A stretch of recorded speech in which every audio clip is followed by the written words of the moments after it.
I'm a very sentimental person. I like to keep physical things to remember people by, so I keep little things just to have a piece of them with me after they're gone. I have a music box from my aunt, a sweater from my grandma, my granddad's favorite plaid cap. They're all in various places around my room. After my granddad was gone, my dad brought back his cap from the house in Penarth.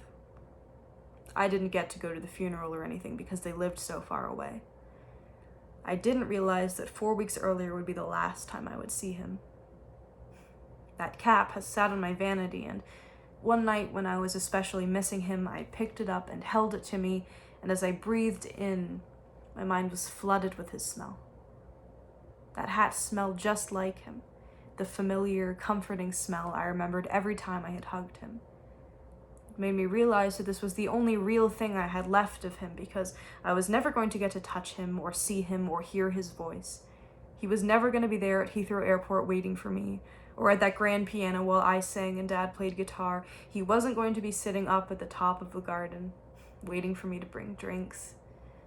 And he wasn't going to walk with me early in the morning to the bakery to get bread, all while wearing that same hat. He just wasn't going to be there anymore.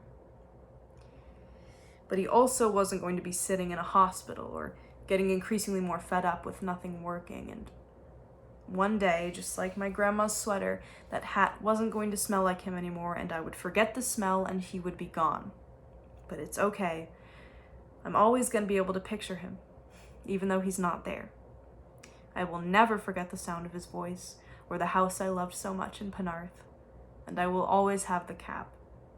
The one that he wore everywhere and in every picture, the cap that would never, ever be mine, but would always be Granddad's, and something that I would happily wear through Heathrow Airport or early in the morning as I walked to get bread for my granny.